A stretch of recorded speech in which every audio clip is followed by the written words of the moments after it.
Assalamualaikum warahmatullahi wabarakatuh. Perkenalkan, saya Rada Herani dengan NIM 210304141 dari kelas MGT 2 Reguler A. Dan sekarang berada di semester 2.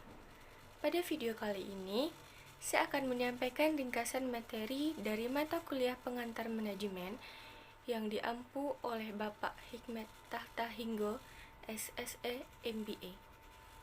Baiklah, langsung saja kita masuk materi pertemuan 2 mengenai pengantar manajemen. Di sini kita akan ngebahas tentang organisasi. Nah, organisasi adalah sekelompok orang yang bekerja sama dalam struktur atau koordinasi tertentu dalam mencapai serangkaian tujuan tertentu. Yang membedakan adalah tujuan dari organisasi tersebut. Ada yang bertujuan mencari keuntungan secara finansial dan tidak mencari keuntungan secara finansial. Selanjutnya, mengenai manajemen. Manajemen adalah proses yang dilakukan untuk mewujudkan tujuan organisasi melalui rangkaian kegiatan berupa perencanaan, pengorganisasian, pengarahan, dan pengendalian orang-orang serta sumber daya organisasi lainnya. Selanjutnya ada sumber daya organisasi. Nah, sumber daya manusia, sumber daya fisik, sumber daya informasi, sumber daya keuangan, dan sumber daya alam. Itu tuh merupakan sumber daya organisasi. Lalu, mengapa manajemen dibutuhkan? Nah, agar tujuan dari organisasi dapat dicapai secara efektif dan efisien. Mengapa tujuan organisasi? Yaitu untuk menjaga keseimbangan di antara tujuan-tujuan yang saling bertentangan, yaitu untuk mencapai efisiensi dan efektivitas tentunya. Fungsi-fungsi manajemen. Yang pertama, ada fungsi perencanaan atau planning. Merupakan proses yang menyangkut upaya yang dilakukan untuk mengantisipasi kecenderungan di masa yang akan datang dan penentuan strategi yang tepat untuk mewujudkan target dan tujuan organisasi. Lalu menetapkan tujuan dan target bisnis. Lalu merumuskan strategi untuk mencapai tujuan dan target. Selanjutnya yang kedua ada fungsi pengorganisasian atau organizing. Merupakan proses yang menyangkut bagaimana strategi yang telah dirumuskan dalam perencanaan didesain dalam struktur organisasi yang tepat dan tangguh, sistem dan lingkungan yang kondusif, dan bisa memastikan bahwa semua pihak itu dapat bekerja secara efektif dan efisien. Terus mengalokasikan sumber daya dan menetapkan tugas serta prosedur dan menetapkan struktur organisasi, garis kewenangan, dan tanggung jawab. Terus ada fungsi implementasi atau directing. Merupakan proses implementasi program agar bisa dijalankan oleh seluruh pihak dalam organisasi, serta proses motivasi agar semua pihak dapat menjalankan tanggung jawabnya dengan baik. Lalu mengimplementasikan proses kepemimpinan, pembimbingan, dan pemberian motivasi kepada tenaga kerja. Lalu ada memberikan tugas dan penjelasan rutin mengenai pekerjaan. Lalu yang keempat, fungsi pengendalian atau controlling merupakan proses yang dilakukan untuk memastikan seluruh rangkaian kegiatan yang telah direncanakan, diorganisasikan, dan diimplementasikan bisa berjalan sesuai dengan target yang ingin dicapai. Lalu, mengevaluasi keberhasilan dalam pencapaian tujuan dan target bisnis sesuai dengan indikator yang ditetapkan, dan melakukan tindakan korektif dan solusi atas adanya penyimpangan dan masalah yang terkait pencapaian tujuan dan target bisnis. Lalu kita bahas mengenai fungsi operasional dari manajemen bisnis. Yang pertama, manajemen SDM, yaitu penerapan manajemen berdasarkan fungsinya untuk memperoleh sumber daya manusia terbaik bagi bisnis. Yang kedua, manajemen pemasaran. Pada intinya, berusaha untuk mengidentifikasi apa yang telah dibutuhkan oleh konsumen. Yang ketiga, manajemen keuangan. Berdasarkan fungsinya yang memastikan bahwa kegiatan bisnis yang dijalankan mampu mencapai tujuan secara ekonomis yang diukur berdasarkan profit. Yang keempat, manajemen produksi atau operasional. Fungsinya untuk menghasilkan dan memastikan produk sesuai standar yang telah ditetapkan dengan teknis produksi yang seefisien mungkin. Kita lanjut pada materi pertemuan 3, yaitu mengenai sejarah ilmu manajemen. Peninggalan fisik sebagai ciri adanya implementasi ilmu manajemen seperti piramida di Mesir, bangunan Ka'bah di Mekah, tembok Cina, dan lainnya. Nah, peninggalan fisik tersebut menggambarkan adanya aktivitas teratur dan bertahap di masa lalu yang saat ini dinamakan manajemen. Lalu ada Owen dan Babbage sebagai pionir ilmu manajemen modern.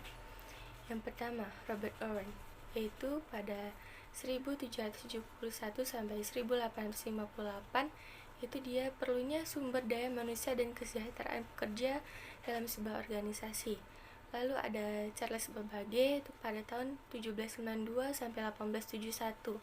Itu pentingnya efisiensi dalam kegiatan produksi, khususnya dalam penggunaan fasilitas dan material produksi. Selanjutnya, 3 kelompok pemikiran terdahulu dalam ilmu manajemen. Yang pertama, perspektif manajemen klasik. Yang A, kelompok manajemen ilmiah atau saintifik. Yang B, perusahaan manufaktur, bank umum, perusahaan asuransi, dan lainnya. Yang C, kelompok manajemen administrasi. Lanjut yang kedua itu perspektif manajemen perilaku. Yang A, studi Hawthorne. Yang B, teori relasi manusia. Yang C, teori perilaku kontemporer. Yang ketiga, perspektif manajemen kuantitatif. Yang A itu ada kelompok manajemen sains. Yang B itu ada kelompok manajemen operasi. Selanjutnya, perspektif manajemen klasik. Yang pertama, kelompok manajemen ilmiah atau saintifik, yaitu ada Frederick W. Taylor dari 1856 sampai 1915, ada Frank Gilbert dari 1868 sampai 1924, dan Lillian Gilbert dari 1878 sampai 1972. Ada Henry L. Gantt dari 1861 sampai 1919, ada Harrington Emerson dari 1853 sampai 1931. Yang kedua ada perspektif manajemen administrasi, yaitu ada Henry Fayol, Lyndon Arkwright, Max Weber. Nah, selanjutnya ada 4 prinsip Taylor dalam tahapan. Yang pertama, merumuskan pendekatan dalam setiap jenis pekerjaan. Yang kedua, secara ilmiah dilakukan seleksi atas tenaga kerja dan memberikan pelatihan bagi tenaga kerja. Ketiga, memberikan pengarahan dan pemantauan atas pekerja. Yang keempat, melanjutkan langkah-langkah pengerjaan. Lalu ada 4 gagasan geng dalam manajemen. Yang pertama, kerjasama saling menguntungkan antara tenaga kerja dan pimpinan. Yang kedua, seleksi ilmiah tenaga kerja atau karyawan.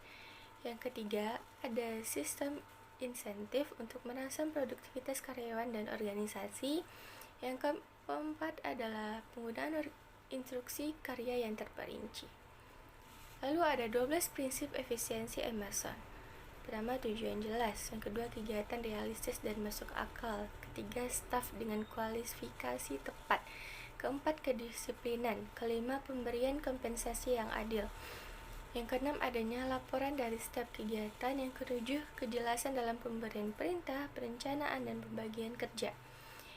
Yang ke-8 itu ada penetapan standar dari setiap pekerjaan. Yang 9 ada kondisi pekerjaan distandarisasi. 10 kegiatan operasional distandarisasikan. 11 instruksi praktis tertulis harus standar. 12 dibuat rencana pemberian insentif. Lalu ada 14 prinsip Fayol dalam manajemen. Yang pertama, pembagian kerja. Yang kedua, wewenang. Yang ketiga, disiplin. Yang keempat, kesatuan perintah. Yang kelima, kesatuan pengarahan. Yang keenam, meletakkan kepentingan perseorangan di bawah kepentingan umum. Yang ketujuh, balas jasa. Yang kedelapan, sentralisasi garis wewenang. yang ke-10 order, yang ke-11 keadilan, yang ke-12 stabilitas staf dalam organisasi, yang ke-13 inisiatif, dan yang ke-14 esprit de corps atau semangat korps. Lalu kesimpulan mengenai perspektif manajemen klasik, yaitu kontribusi manajemen klasik itu ada: pertama, spesialisasi pekerjaan; yang kedua, studi mengenai masa dan beban kerja; yang ketiga, metode ilmiah dalam manajemen; yang keempat, dikenalnya fungsi-fungsi manajemen; lalu yang kelima itu ada prosedur dan birokrasi. Selanjutnya ada keterbatasan manajemen klasik, yaitu kurang memperhatikan aspek kemanusiaan dari pekerja serta motif, tujuan, perilaku, dan lain sebagainya. Lalu ada manajer masih the big picture. Yang pertama social forces, yaitu budaya dan nilai-nilai. Yang kedua itu ada political forces, yaitu sistem politik. Lalu ada yang ketiga itu economic forces, yaitu ketersediaan dan distribusi. Selanjutnya materi pertemuan 4, yaitu mengenai manajer dalam kegiatan manajemen. Ada perspektif manajemen. Studi manajemen dapat digolongkan ke dalam 3 perspektif. Yang pertama, perspektif klasik; kedua, perspektif kemanusiaan; dan yang ketiga itu ada perspektif sains manajemen. Lalu perspektif manajemen dari waktu ke waktu. Yang pertama, classical perspektif dari tahun 1890 sampai 1940.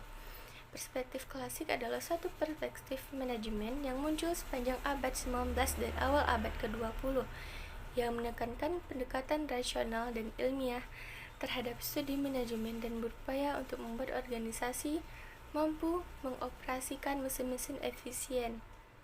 Nah, perspektif klasik meliputi yang A, manajemen ilmiah. Manajemen ilmiah adalah perspektif manajemen klasik yang menekankan pada perubahan dalam praktik manajemen ditentukan secara ilmiah sebagai solusi untuk meningkatkan produktivitas buruh.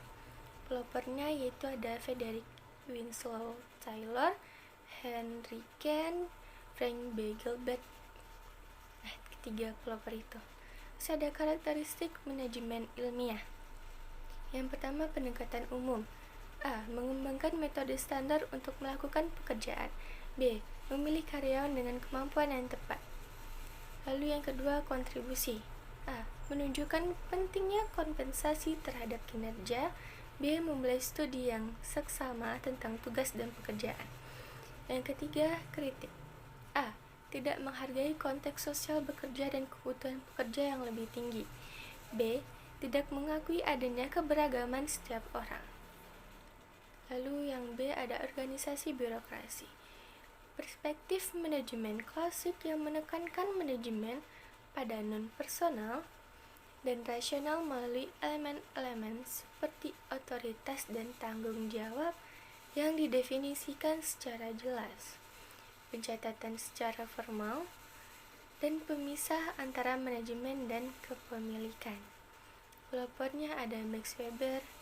Terus ada karakteristik organisasi birokrasi. Yang pertama, buruh dibagi sesuai dengan definisi otoritas dan tanggung jawab yang dilegitimasikan sebagai kewajiban resmi. Yang kedua, posisi diorganisasikan dalam hierarki otoritas dan masing-masing berada di bawah yang lebih tinggi. Terus ada C, ada prinsip administrasi. Perspektif manajemen klasik yang berfokus pada organisasi secara keseluruhan dan bukan pada pekerja secara individu sehingga mengurangi fungsi manajemen. Nah, pelopornya yaitu ada Henry Fayol, Mary Baker Follet, dan Chester Van Barnard. Nah, Fayol mengemukakan A. Prinsip manajemen. Yang pertama ada kesatuan komando, yang kedua pembagian kerja, ketiga kesatuan arah, keempat rantai yang menyebar. Nah, 5 fungsi manajemen. Ada perencanaan, pengorganisasian, pengkomandoan, pengkoordinasian, dan pengendalian. Yang kedua ada humanistic perspective. Perspektif kemanusiaan adalah perspektif manajemen yang muncul pada akhir abad ke-19 yang menekankan pemahaman terhadap kebiasaan, kebutuhan, dan perilaku orang di tempat kerja. Meliputi A. Gerakan hubungan manusia adalah gerakan dalam pemikiran dan praktik manajemennya menekankan kepuasan kebutuhan dasar pada karyawan sebagai kunci meningkatnya produktivitas pekerja. B. Perspektif sumber daya manusia. Perspektif manajemen yang menyatakan bahwa pekerjaan seharusnya dirancang untuk memenuhi kebutuhan yang lebih tinggi dan membolehkan para pekerja untuk menggunakan potensinya secara penuh. C. Ada pendekatan ilmu perilaku. Nah, perspektif manajemen kemanusiaan yang menerapkan ilmu sosial di konteks organisasi yang diambil dari ekonomi, psikologi, sosiologi, dan disiplin ilmu lainnya. Yang ketiga, ada manajemen sains perspektif. Nah, perspektif sains manajemen adalah perspektif manajemen yang muncul setelah Perang Dunia II dan merupakan matematika, statistik, serta teknik kuantitatif lain untuk masalah-masalah manajerial.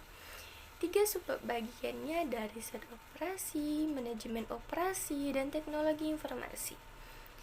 Lalu ada 3 tren terbaru dari perspektif kemanusiaan, yaitu ada teori sistem, ada pandangan kontingensi, dan manajemen kualitas total. Lalu yang keempat ada sistem teori. Dari sistem adalah perluasan perspektif kemanusiaan yang menjelaskan organisasi sebagai sistem terbuka dengan karakter entropi, sinergi, dan ketergantungan antar subsistem. Yang kelima ada contingency view. Itu pandangan kontingensi adalah perluasan perspektif kemanusiaan di mana penyelesaian persoalan organisasi yang berasal dianggap bergantung pada identifikasi manajer atas variabel kunci mengenai siklus yang dihadapi. Pandangan kontingensi menyatakan bahwa apa yang berasal di suatu lingkungan mungkin tidak akan berjalan di lingkungan lain. Nah, yang keenam ada total quality management. Nah, manajemen kualitas total adalah suatu sistem manajemen kualitas yang berfokus pada pelanggan dengan melibatkan sebuah level karyawan dalam melakukan peningkatan atau perbaikan yang terus-menerus. Yang ketujuh ada the learning organization. Elemen dalam organisasi belajar yaitu ada struktur berbasis sistem, buka informasi, dan karyawan yang diberdayakan. Ke-8 ada the technology driven workplace. Contohnya seperti jenis niaga. Selanjutnya kita akan bahas tentang peran manajer dalam organisasi. Yang pertama, manajer adalah subjek dari kegiatan manajemen. Yang kedua, merupakan orang yang melakukan kegiatan manajemen. Yang ketiga, individu yang bertanggung jawab secara langsung untuk memastikan kegiatan di sebuah organisasi itu dijalankan bersama anggota dari organisasi. Selanjutnya, apa yang dilakukan manajer? Apa ya kira-kira? Yang pertama itu ada manajer bekerja dengan dan melalui orang lain. Yang kedua, manajer memadukan dan menyeimbangkan tujuan-tujuan yang saling bertentangan dan menetapkan prioritas-prioritas. 3. Manajer bertanggung jawab dan mempertanggungjawabkan. Yang keempat, manajer harus berpikir analisis dan konseptual. Selanjutnya, manajer dalam organisasi. Nah, manajer harus fokus dalam inflasi untuk terus kompetitif. Dalam kompetisi yang tinggi dan pengaruh lingkungan global, organisasi harus tetap melakukan inovasi. Nah, inovasi may include yang pertama ada news product service technologies. Yang kedua ada controlling cost. Yang ketiga ada investing in the future. Yang keempat ada corporative values. Nah, selanjutnya manajemen umum dan fungsional. Yang pertama manajemen umum. Manajer yang memiliki tanggung jawab kepada seluruh bagian atau fungsional pada suatu tujuan perusahaan atau organisasi. Yang kedua, manajer fungsional adalah manajer yang memiliki tanggung jawab kepada satu bagian fungsional perusahaan atau organisasi saja. dan tidak ikut campur dengan pekerjaan fungsional pada bagian lain. Selanjutnya, keahlian-keahlian dalam manajemen. Yang pertama ada keahlian teknis, yang kedua keahlian berkomunikasi, yang ketiga keahlian konseptual, yang keempat keahlian pengembalian keputusan, dan yang kelima ada keahlian mengelola waktu. Kegagalan yang sering terjadi, yang pertama komunikasi yang buruk, yang kedua gagal dalam mendengar atau memahami, yang ketiga keahlian interpersonal yang buruk. Selanjutnya, tambahan keahlian-keahlian dalam manajemen globalisasi. Yang pertama, keahlian manajemen global. Itu keahlian manajerial yang tidak terfokus pada suatu keadaan di negara tertentu, akan tetapi juga lintas budaya. Yang kedua, kajian dalam teknologi. Penguasa berbagai perkembangan teknologi terbaru. Yaitu ada tingkatan-tingkatan dalam manajemen. Yang pertama, top managers atau manajemen tingkat puncak. Biasanya terdiri dari direktur utama, presiden direktur, atau wakil direktur. Nah, yang kedua ada middle managers atau manajemen tingkat menengah. Terdiri dari para manajer, kepala divisi atau departemen, atau kepala cabang. Ketiga ada first line managers atau manajemen supervisi. Biasanya terdiri dari tenaga kerja tingkat bawah seperti buruh, pekerja bangunan, dan lainnya. Selanjutnya materi pertemuan 5 dan 6 yaitu mengenai lingkungan dan budaya organisasi dan bisnis internasional. Yang pertama itu lingkungan organisasi. Organisasi dalam menjalankan aktivitasnya untuk mencapai tujuan tidak terlepas dari lingkungan eksternal dan lingkungan internal. Lingkungan organisasi terdiri dari dua elemen, antara lain lingkungan khusus dan lingkungan umum. Nah, budaya organisasi. Budaya organisasi itu adalah sistem makna dan keyakinan bersama yang dianut oleh para anggota organisasi yang menentukan sebagian besar cara mereka bertindak satu terhadap yang lain dan terhadap orang luar. Budaya itu mewakili persepsi yang dianut bersama oleh organisasi tersebut yang menentukan anggota-anggotanya harus berperilaku. Budaya mempunyai beberapa makna, yaitu A. Budaya adalah sebuah persepsi. B. Budaya adalah organisasi yang bersifat deskriptif. C. Budaya merupakan aspek penerimaan atau penganutan. Selanjutnya macam-macam lingkungan organisasi. Yang pertama lingkungan eksternal. Lingkungan eksternal diketahui mempunyai peranan besar dalam mempengaruhi pengambilan keputusan manajerial, proses, dan struktur organisasi. Maka, lingkungan eksternal penting untuk selalu dipantau dan dianalisis. Yang A. Lingkungan eksternal mikro atau khusus.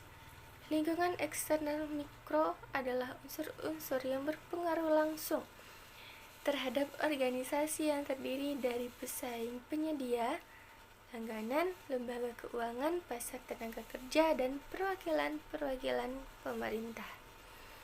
B. Lingkungan eksternal makro atau umum. Lingkungan umum pada lingkungan organisasi merupakan kondisi eksternal yang luas yang dapat mempengaruhi organisasi serta berpengaruh secara tidak langsung terhadap kinerja organisasi. A. Kondisi ekonomi. B. Kondisi politik dan hukum. C. Kondisi sosial budaya. D. Kondisi demografi. E. Teknologi. Dan F. Itu adalah globalisasi. Yang kedua ada lingkungan internal.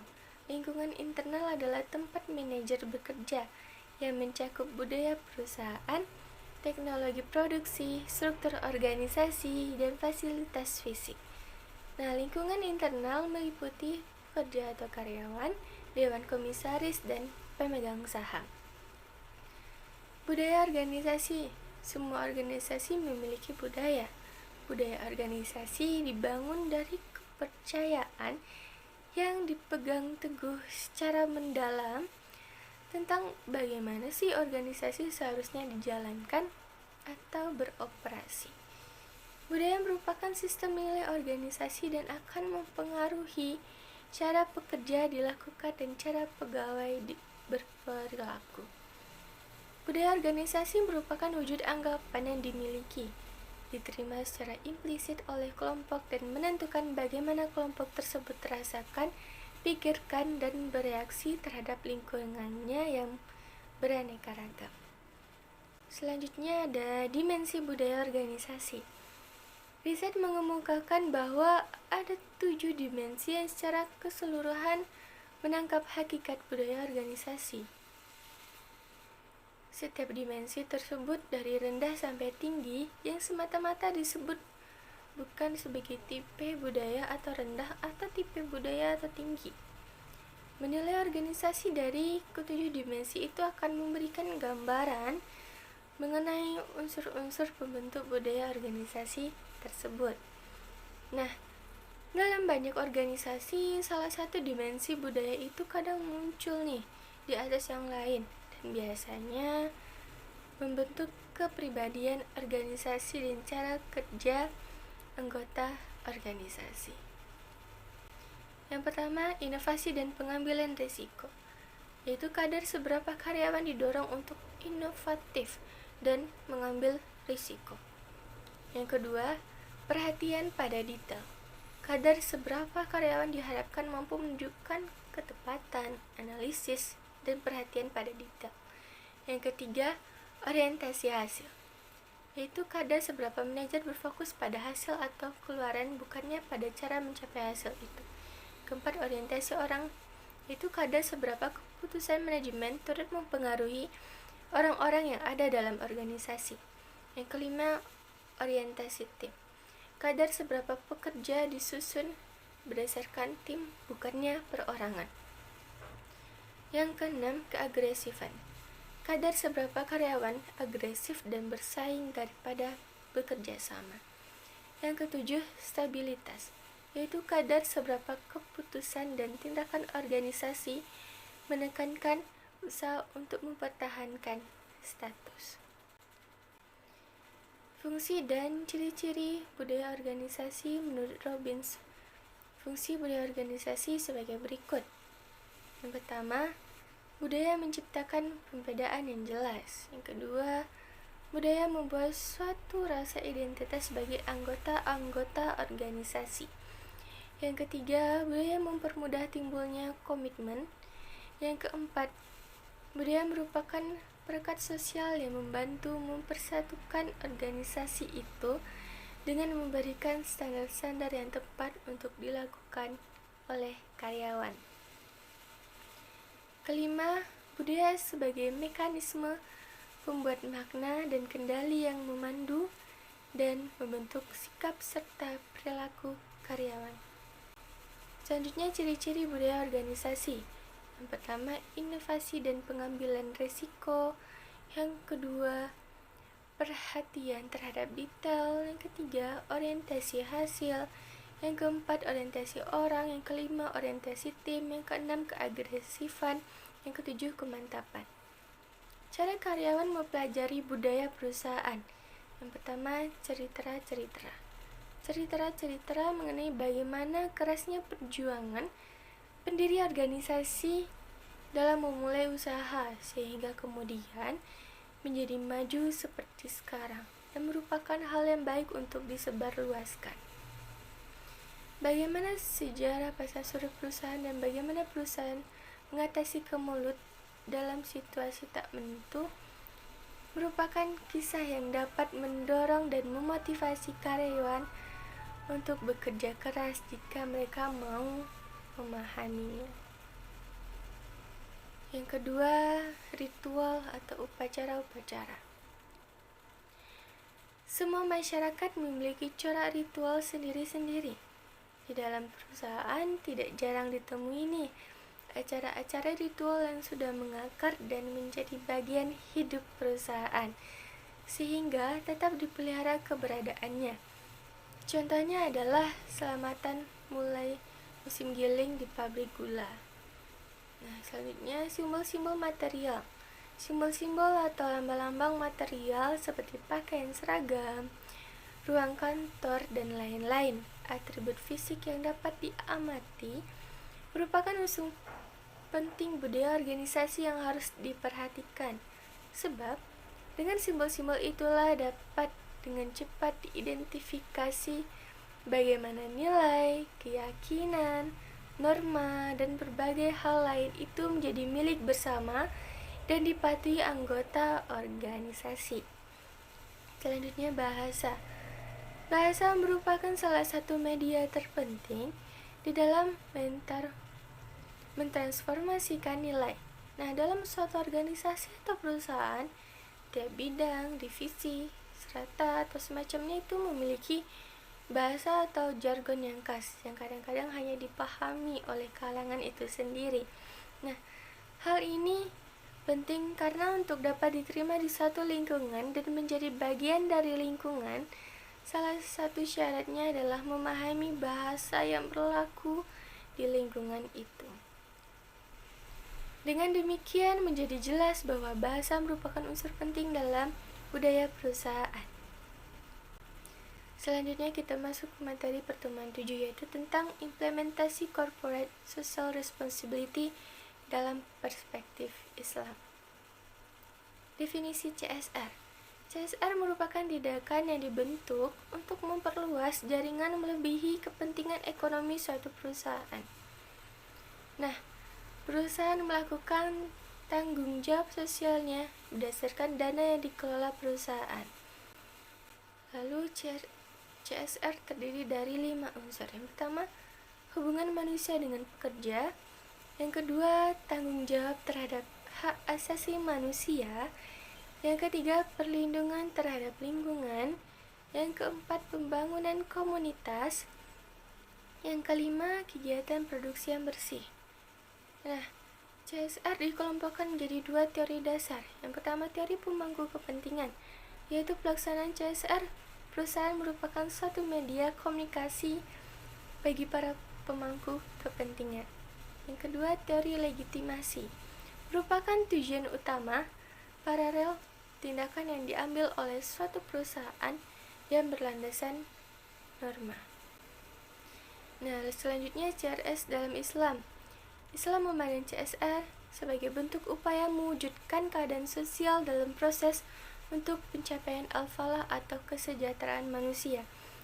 Kebijakan perusahaan dalam hal penerapan CSR dari perspektif Islam dikelompokkan menjadi 3. Yang pertama, CSR terhadap stakeholder dan internal perusahaan. Artinya, CSR atau Corporate Social Responsibility berperan sebagai bentuk Islam dalam memberikan hubungan kemitraan bisnis yang baik antar lingkungan bisnis yang saling menguntungkan, mulai dari pihak internal hingga eksternal perusahaan tersebut. Yang kedua, CSR kepada lingkungan alam. Artinya, CSR atau Corporate Social Responsibility memiliki peran dalam kelestarian lingkungan, mulai dari abiotik hingga lingkungan biotik. 3. CSR terhadap lingkungan sosial dan kesejahteraan masyarakat. Artinya, CSR atau Corporate Social Responsibility berperan dalam memberikan kesejahteraan kepada lingkungan sosial dalam masyarakat. Hal ini merupakan cerminan Islam yang menjunjung tinggi hubungan sosial dan menghimbau umatnya agar selalu dermawan. Selanjutnya, penerapan CSR yang ditetapkan PT Kimia Farma, yaitu pertama, program bina lingkungan. Kedua, beasiswa sosial project camp. Ketiga, Kimia Farma berbagi. Yang keempat, bantuan renovasi rumah pensiunan dan karyawan. Kelima, ada klinik apung. Keenam, bidan inspiratif. Ketujuh, bina desa Kimia Farma. Yang ke-8, UMKM Academy. Dan yang ke-9, ada saluran pengaduan bidang pengembangan sosial kemasyarakatan. Dalam Islam, CSR terdapat 4 unsur. Yang pertama, al-ahsan atau berbuat baik. Yang kedua, al-adil. Yang ketiga, amanah. Dan yang keempat adalah manfaat. Simpulannya, CSR memiliki konsep bahwa perusahaan selain berorientasi pada profit, tetapi juga memiliki kewajiban untuk menjaga hubungan baik dan keharmonisan dengan stakeholder. Islam memiliki unsur maqasid al-syariah yang mana mengedepankan kemaslahatan umat, sehingga dalam kegiatan bisnisnya berupaya untuk menciptakan kemaslahatan umat dan bukan hanya berorientasi pada profit. Nah, itu merupakan ringkasan materi yang dapat saya sampaikan pada mata kuliah pengantar manajemen. Mohon maaf apabila ada salah kata. Mohon maaf juga apabila video ini kurang berkenan di hati yang menontonnya. Sekian dari saya akhiri video ini. Semoga ilmunya bermanfaat untuk kita semua. Assalamualaikum warahmatullahi wabarakatuh. Saya Rada Herani, pamit.